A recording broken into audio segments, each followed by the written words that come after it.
Light இல்லையோ? Current கிடையாதுண்ணா? இந்த சோபாவை அப்படி தூக்கிட்டு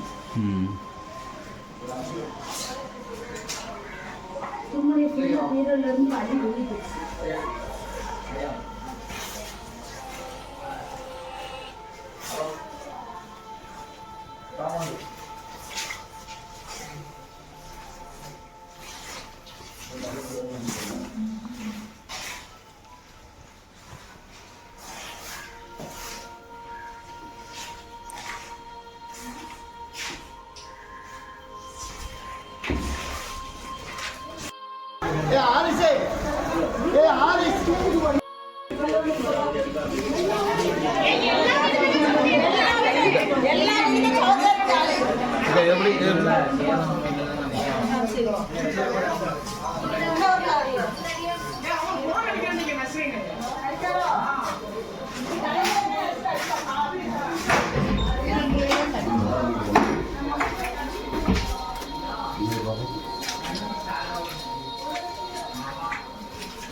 இந்த கிச்சன்ல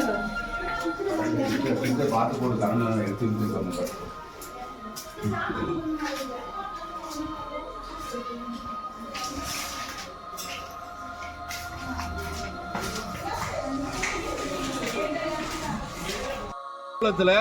இந்த ஆரண்ய காம்பவுண்டுங்கிற பகுதியில் ஒரு 10 குடும்பங்கள் வசிச்சுட்டு வராங்க. இந்த பகுதியில் திடீர்னு நேற்று ஒரு 6-7 மணிக்கு பார்த்தீங்கன்னா ஒரு கடுமையான வெள்ளம் முழுக்க எல்லாரையும், அதாவது ஒரு வீட்டினுடைய நிலை மட்டம் அளவுக்கு மோசமான தண்ணி வந்து எல்லாரையும் அந்த அக்கம் பக்கத்தில் உள்ளவங்கெல்லாம் காப்பாற்றி அண்ணன் வீடுகளில் தங்க வச்சிருக்கிறாங்க. இப்போதைக்கு தண்ணி வடிஞ்சிருக்குனாலும் இதுவரைக்கும் காலையில இருந்து பஞ்சாயத்து தலைவர் மட்டும் தான் பார்த்துட்டு போயிருக்காரு. இதுவரைக்கும் அரசு அதிகாரிகள் யாரும் வந்து பார்க்க வரல. இன்னும் சொல்ல போனா தென்காசி மாவட்டத்தில் குறிப்பாக சிறுபான்மை மக்கள் வாழக்கூடிய இந்த கடையம் யூனியன்ல இருக்கக்கூடிய ரவணசமுத்திரம், முதலியார்பட்டி இந்த பகுதிகளில் நிறைய பாதிப்பு ஏற்பட்டிருக்கு. ஆனா அமைச்சர் ஏதோ இந்த பகுதியில தான் சுத்திட்டு வரான்னு சொல்றாங்க. இதுவரைக்கும் இந்த கடையம் யூனியன் பகுதியில் அமைச்சர் யாரும் வந்து பார்வையிட வரல. சிறுபான்மை மக்களுடைய ஒட்டுமொத்த ஓட்டுகளையும் வாங்கி இருக்கக்கூடிய திமுக அரசினுடைய அமைச்சர்கள் இதுவரைக்கும் இந்த பகுதியில் ரவணசமுத்திரம், சம்பம்புலம் இந்த மாதிரியான பகுதியை வந்து பார்வையிடாம இருந்து அவர்களுக்கு தேவையான நிவாரணம் கொடுக்காம இருப்பது மிகவும் கண்டிக்கத்தக்கது.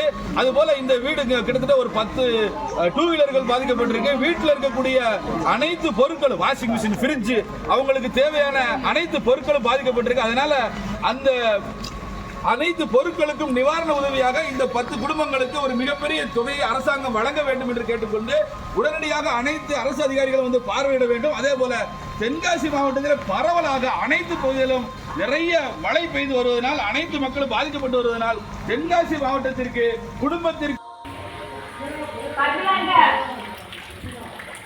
நல்லா பாம்பு பூச்சிட்டு இருந்து பாதுகாப்பு தாயா ரஹ்மானே. நல்லா அம்மா அம்மா பிள்ளைகள் எங்க பிள்ளைகள் பத்திரமா கூட்டு போல. நல்லா அம்மா பாப்பி அக்கா வந்துரு. அம்மா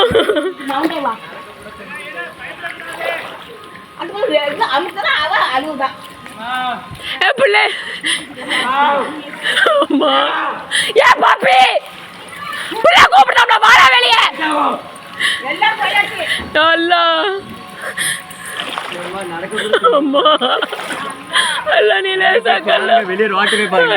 தண்ணி தான் மேல வரைக்கும் வந்துட்டு நல்லா லேசா இந்த மாதிரி வாசிப்பா உள்பத்துங்க.